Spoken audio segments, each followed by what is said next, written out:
know I totally know who you are, but I'm going to put you on the spot. One thing that I love what you do before anything is I love the way you introduce yourself. Yeah, of course. Can you introduce yourself in your, yeah. Yeah.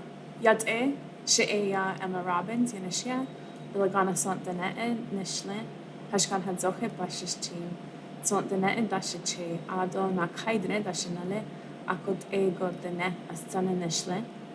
Love it. And what did you say? So I, like any Navajo, when we introduce ourselves, when we're meeting for the first time, we name our 4 clans. And so my first clan is Star People, as my mom is Jewish, so the Star of David. What up? And then my second clan is yucca fruit strung out on a line. My third clan is also Star People. And then my fourth clan translate to Mexican people. Okay. Even though I'm not Mexican myself. It's, you know how language evolves? It means like people who walk up from the south. Okay. Yeah. And so in terms of like your clan, that's established by your parents? Yeah, so Navajo culture is matrilineal. We are matriarchal, so I'm bossy as hell, especially as the oldest daughter. Same, yeah. That's how we like them. Right. So yeah, it's your mom, dad, and then maternal grandfather, then paternal. Ah, nice. I never asked you that before, but I love every single time you introduce yourself. And I don't think I've ever asked you what it was that you were saying, so I'm glad that I got to. Well, I'll say when you go to an event with a lot of Navajos, all the other natives will complain because we always introduce ourselves. Okay. But you also add in, this is where I'm from, this is who my parents are by name. Literally every other Navajo will be like. Well, to me, it sounds beautiful. Yeah, so, thank yeah. you. Speaking of that, so I know I was first introduced to you several years ago, or just who you were several years ago because of the U.S. Water Alliance and Dig Deep Closing the Water Access Gap report that they put out. Yeah.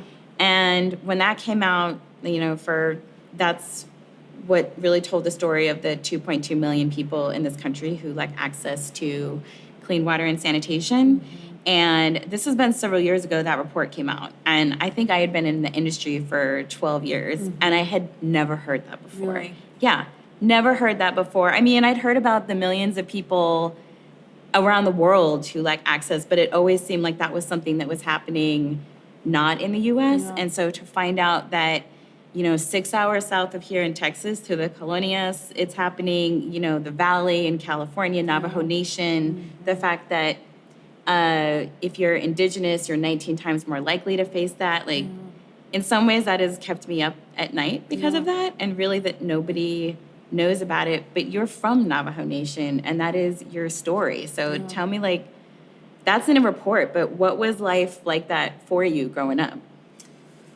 Yeah, I think a lot of people don't know about lack of clean running water within the United States and sovereign nations within U.S. territories. And it is something that's so important to spread the message. Growing up on the reservation, or I'll say res, as you know, growing up on the res, it was just a super common thing.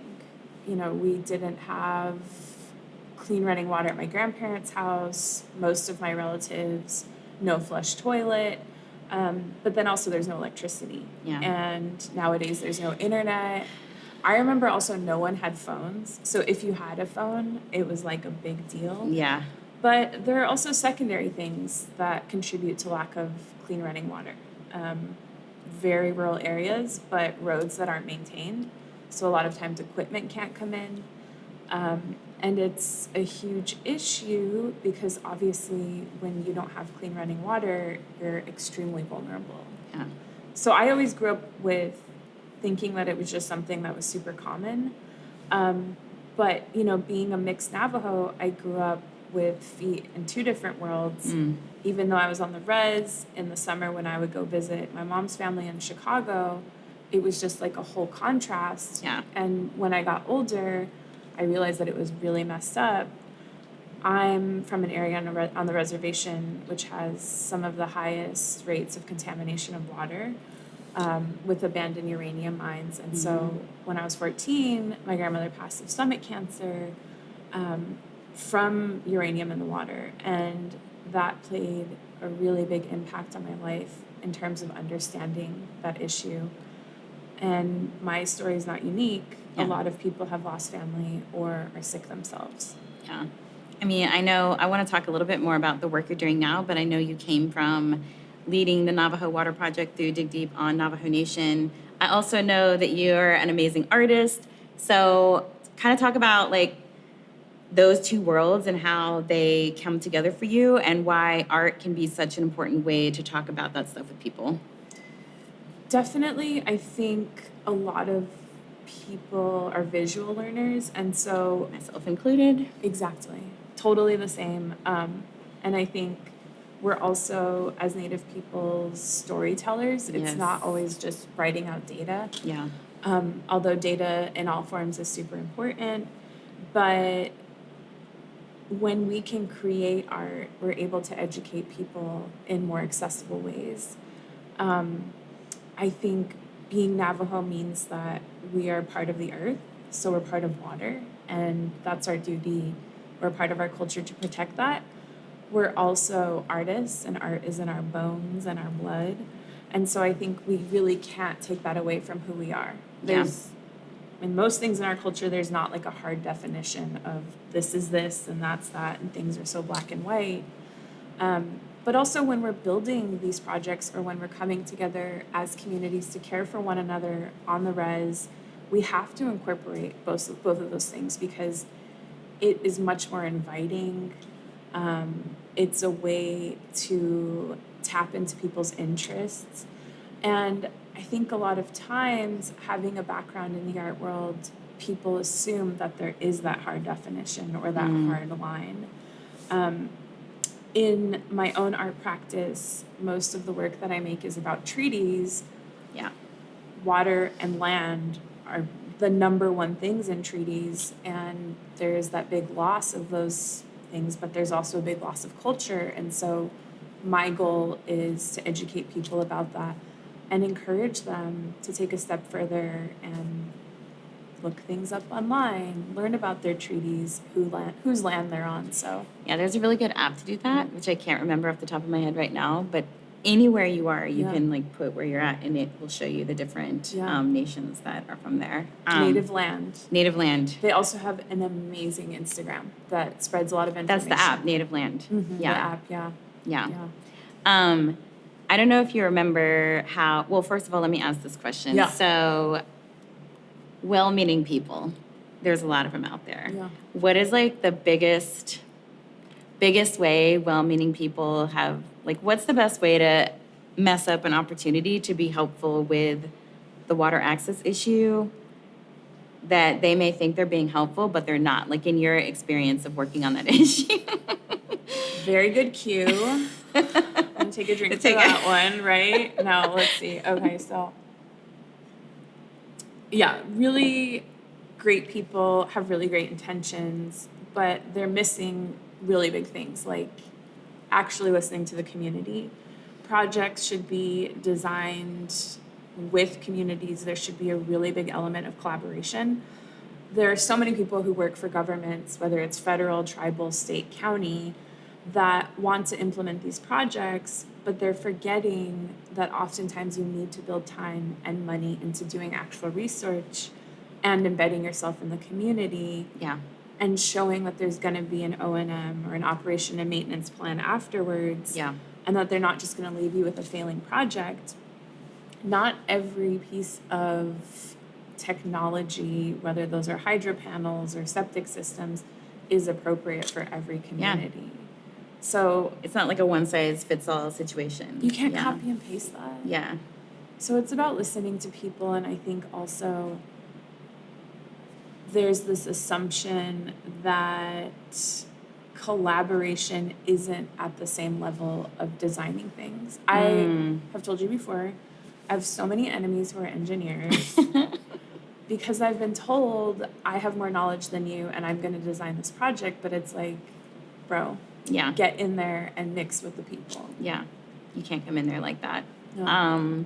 So I don't know if you remember talking about the way, because you were the opening keynote at Catalyst in Portland, So and fun. you had, you said something about what happens when women are engaged in the work. Do you remember how you phrased it? I don't, but women get shit done. It was that. Okay, it was that. When women are involved, shit gets done, is It's basically real. what you said. And that's the work that you're doing now. You're Yeah. in the women, femme environment space. Yeah. So kind of talk about that, like why making that shift was important to you. Yeah, so I've been in my position now at Planet Women for 5 months, and it's so cool to work with like other women, and that was my favorite part of my job, working in water and sanitation and hygiene for so long, was collaborating with other women, specifically other Navajo women and other Indigenous women and femmes. And so, as I mentioned before, we're a matriarchal society, and I've always grown up knowing that we need to lead and care for our communities. And so that's been an amazing shift, doing that like every day, all day. Yeah. And a lot of what we do is building projects, working specifically with women, femme, and non-binary folks, but also making sure that we're setting an example for other people to do the same thing. And not like we're holier than thou, just Yeah. like, let's talk about it. So Yeah. a lot of the work that I'm doing now is rooted in conservation. There's still the human rights element. But again, it's kind of getting back to that like white male engineering where you're like, bro, slow your roll, listen to the women in your community and let them do the damn thing. Yeah. Yeah. So one thing that because we talked about women and about some of the hurdles that we can face in an industry that is not dominated by people who look like us. Yeah. But the one thing that I love about you is your authenticity. Like, just from when you started to where you are today as the managing director for a nonprofit, like you were always yourself, no matter if a camera's on, a camera's off, if you're on a panel, if you're in the audience, whatever it is, you're always yourself. But I think I've heard you talk about it in a way of it's just how far the volume is turned up Yeah. on that. Yeah. So in a space where there's not a lot of us, especially Indigenous people of color, women of color, how do you do that? How do you have the courage to lean in and still be like authentic and not say, oh, I'm gonna code switch or I'm gonna put on a mask for who's in this room? Yeah. I mean, you definitely have to do that sometimes, right? Like donors, I'm like, of course, like let me have all the support to make our projects happen. Yeah. Which is also something that I have to work on is like knowing, okay, I'm going into this room with government entities, not gonna cuss or will wear something that's not see-through. You know what I'm saying? Yeah. Like for real things like that. Yeah. But yeah, I feel like the number one thing for me right now is growing up in such a poor area and knowing that there are so many people who don't have opportunities to speak up and to even step in to help their communities, collaborating with them. That's something that I know is like a deep privilege. Yeah. But also, I remind myself that my aunties and my grandmother and other women in my life weren't able to do that. Yeah. And I personally, as someone in their 30s in 2023, don't want to be sitting down and not doing anything. Like, as a woman of color, as a mixed Navajo, I want to be able to stand up and be like, bro, listen to me. Yeah. It's not about like demanding attention, but it's like I'm literally asking for the same things that somebody else should have. A white person living in Beverly Hills, we should all have clean running water. Yeah. We don't need green grasses, that's a waste of water, but Yeah. we need clean, fresh drinking water and a toilet that works. Yeah.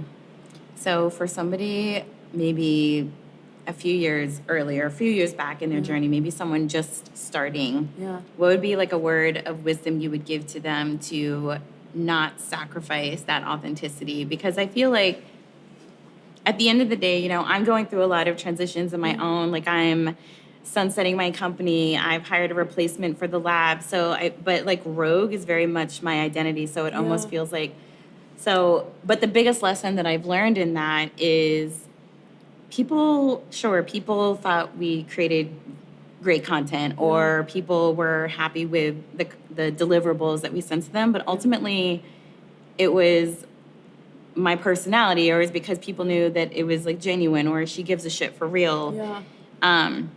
But that courage to hold on to that authenticity came with time. Yeah. So I don't know, do you have like a similar experience of being kind of young and just starting out? And do you have like a pivot point of where you were like, I'm not sacrificing this shit for anybody? Yeah. Well, first of all, I'll say that's what I love about you, because even the first time that we met, I feel like it was outside of an elevator in person since, we met or talked years before, and then through email, and just sort of this evolution. And I think it was really cool to have that. And I just immediately click with other people who are working in the way that we do. Because I think for me, the moment was coming from the gallery world, coming from the art world, and needing to be a lot more meek and more quiet and uplifting others. Yeah. But when it was like financial, making sure that artists could get their work sold, making sure that the gallerist was making money. When I went to the wash world and I was working on the reservation and I saw outside entities, again, people with amazing intentions, come in and still talk down to people and have this attitude of, I'm doing this for you, so you should be grateful. Yeah. There was a moment where I wouldn't see other people speaking up, and I'm like, bro, first of all, let's not have your white saviorism right now, because this isn't doing anything except benefiting you. You're leaving people behind. And so I really do think moving into the water world was that moment for me to pivot. And yeah, like you said, not a lot of people look like us in this field. And so looking around the room at conferences like we talked about before, US Water Alliance, whatnot, there is a huge shift, and I want to be a part of that shift. But I do remember being at that early stage where I felt really scared. And I think, like, very specific to the Navajo Water Project and clean water access projects, I felt really empowered when I educated myself either about, standards of drinking water or policy with the Colorado River, but specifically going to Lowe's and spending a lot of time in the fitting section. So that way, when these same people came and were like, oh, she doesn't understand, or you don't know what, a shark bite fitting is, it's like, no, that is male to female. Yes. So I do remember that, literally, like in mid-city in California at a Lowe's, sitting with Daniel as he explained the PVC pipes to me. Yeah, having those people like help you know the language, and I think like having that like camaraderie, working together. For me it was betting on myself. That was very empowering, but also having somebody to like on the journey with you. Yeah. So because you're gonna have your highs and lows, and so it's nice to have somebody, a community 100%. That can like drag you sometimes through those lows. Yeah. But you brought up One Water Summit. One of the things we were talking about there is I dropped an F-bomb in a room full of people because I am really passionate about how I think the way that we silo ourselves in this industry is detrimental to the work. And the thing that I really love and appreciate about Indigenous culture is magician wizards at understanding the interconnectedness of everything. And just the way that you've talked about it, like you're coming from a different mindset about all of these things than the typical person in the industry is coming in. So just, can you kind of speak to that? And like, are there ways that I need more people to learn more about that interconnectedness mindset, because I think that that's what we need. I totally agree with you. And I think a lot of the way that I approach things is with traditional culture and the way that I was raised, but also growing up on the res. I mean, that's like the hood of the hood, and not separating myself from that. Like not in Navajo culture, but on the reservation, on my own reservation, obviously I can't speak for every res. Yeah. We call people who are kind of like from the country or are super res Johnny. And sometimes it's like kind of looking down on people. Sometimes it's sort of humorous. I am a number one John. Like, I am here. I don't care. I don't want to separate who I am in terms of how I grew up. Yeah. And I think a big part of culture when we talked about interconnectedness, or when we think about that, it's connecting with people, or five-finger beings as we call them, in Navajo culture, through humor or through caring for one another. Yeah. That's why when we started out talking and I introduced myself in Navajo, the reason why we do that is because we're establishing ke, or kinship. And so that way you might say, oh, I'm also Hashkan Hadzoche, which means that we're sisters. Okay. And even if you're not related, it's a way to be like, oh, well, you're from this place, or we have this interest. There's and still a connection. Exactly. Like just now there's that connection. Yeah. In terms of land and air and water, I don't know, like I guess a specific example I can give is I was recently in the Grand Canyon on the Colorado River, and I was with a lot of non-native people, and I saw this sort of light bulb go on in people's minds where they were like, oh my God, I just feel like we have to save this. This is so important. And I felt bad because I personally wasn't having that moment. Yeah. But then I was like, no, it's because I'm always in that moment. Exactly. And I think that's the thing is we, in terms of people who live in the US, separate everything. It's like you're caring for the earth if you don't use straws or something, you know, and it's like no matter where we're from, we're all indigenous to one place. And so we need to remember that we are children of the earth and that we do need to care for our mother. Yeah. I just realized as you were talking about that asking you to explain what that's like is probably, it's so ingrained in who you are that's probably like asking you to explain how you know how to breathe. And and I mean, it's just, it's in there, it's in your bones. And so I get it.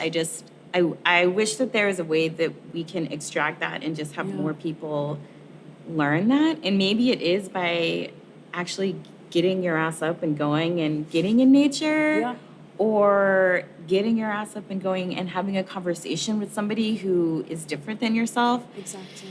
I don't know what it is, but I feel like if we don't start to, I know that by making everything interconnected, we add a layer of complexity in the solutions that we need to come up with. But I feel like we've just tried to black and white things for so long, and that life is just so much more gray. I don't know. I just realized that as you're like trying to explain to me interconnectedness to you, and so. No, I mean, I think that's the thing though, is how we operate. Like I said, like Keh being such an important element of Navajo culture.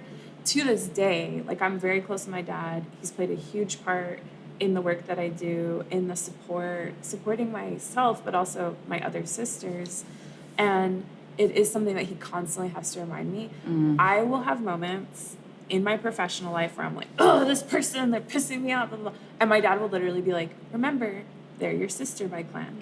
And I'm like, yes, the interconnectedness is there. And sort of to get back to what you said earlier, people with good intentions don't always do it right, but the good intentions are there. So how about we have a conversation about how they're connected to the communities or to the water source? And so I do think it's something that, yes, I grew up with, yes, it's ingrained in who I am, but I still have to remind myself of it, just like everybody else. Well, it's like human nature. Yeah. There's a lot of it that's human nature. And so I feel like there is some trial and error that comes into it.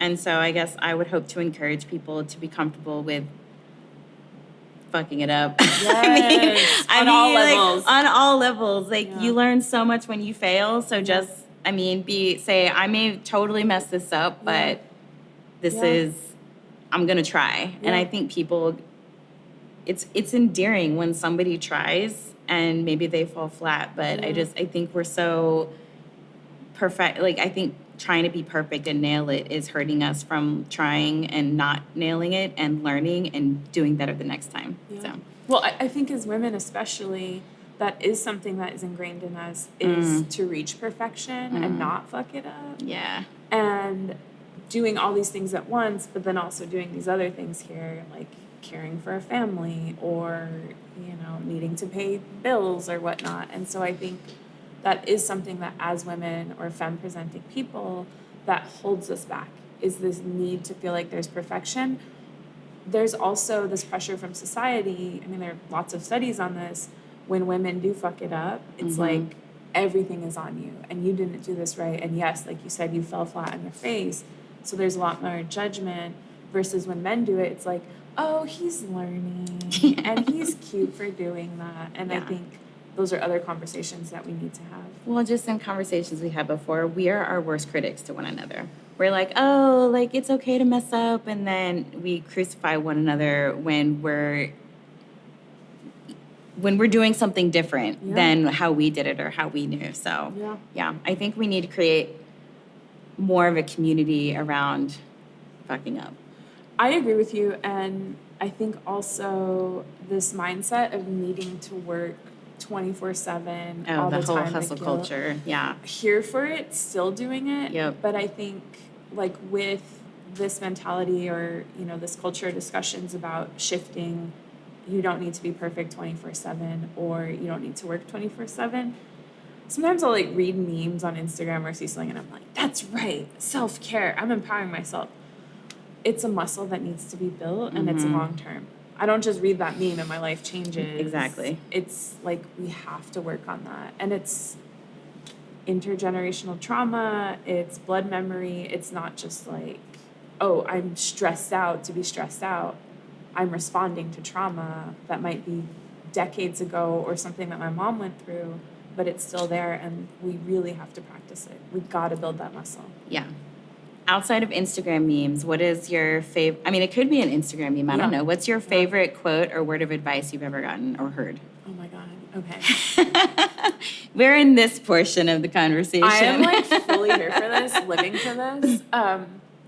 So a couple years ago, I was speaking with my friend's husband, and the next day I was going to ask for a raise. Right? Okay. And I was like nervous about it because I hadn't had a negotiation like this before as a younger woman.